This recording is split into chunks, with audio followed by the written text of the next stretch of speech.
les gars, aujourd'hui je coupe un peu de saucisson car c'est important pour les protéines. Et surtout ça éloigne les bougnoules.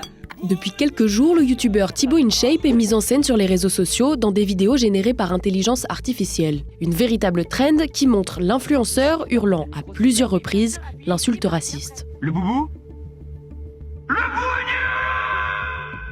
Ces fausses vidéos ont été générées par l'application Sora d'OpenAI. Ces utilisateurs peuvent, grâce à l'intelligence artificielle, créer de toutes pièces des vidéos à partir d'une simple consigne écrite.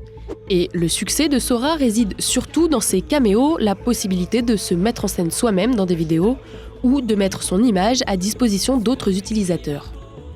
L'application n'est pas encore disponible en France, mais Thibaut Delapart, de son vrai nom, a déjà consenti à l'utilisation de son image via la plateforme. Ça, c'est vrai. Des personnes me font dire des mots problématiques que je ne valide pas. Mais c'est dans le cadre d'une trend TikTok. C'est de l'humour noir. Aujourd'hui, en 2025, les artistes ont peur de faire de l'humour sous peur de se faire cancel. Et je trouve ça dommage. Oui, le monde évolue, mais enfin, on a trouvé une trend qui rassemble.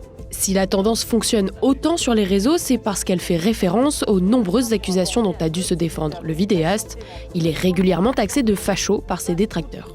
Je vais boire un verre saveur larmes de facho et seum de Thibaut. Beaucoup trop de personnes sont persuadées de savoir pour qui je vote. Maintenant que les élections sont terminées, je peux vous dire pour qui j'ai voté sans vous influencer. Habitué des polémiques, Thibaut InShape rebondit et fait ainsi grandir son influence. En investissant très tôt ce nouveau réseau social, le youtubeur français le plus suivi au monde s'y assure une grande visibilité. Les amis, je vous le dis, j'ai changé. Maintenant je suis gentil. Je sais que c'est toi qui as volé le Louvre. Rends les bijoux. Ça va être incroyable ce soir. C'est le moment. Et s'engager sur cette plateforme fait aussi partie de sa stratégie d'internationalisation qui lui a permis d'acquérir le statut de numéro 1. Personnellement, je suis rentré en contact avec Sora et OpenAI pour essayer de comprendre les mesures qu'ils allaient mettre en place pour lutter contre les dérives. Il faut savoir qu'on est à l'aube d'une nouvelle ère de la vidéo et de la création. Et je vois cette trend comme une expérience sociale, avec du positif et du négatif. Mais au-delà de Thibaut InShape, l'omniprésence de ces vidéos soulève la question de la modération sur ces plateformes.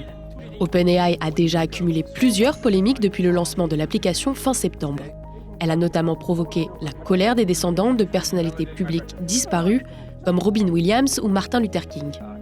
Leur image pouvait et avait été utilisée dans des vidéos générées par IA. Des posts profondément irrespectueux et blessants à voir, a confié Ilyasa Shabazz, la fille de Malcolm X, au Washington Post le 11 octobre dernier.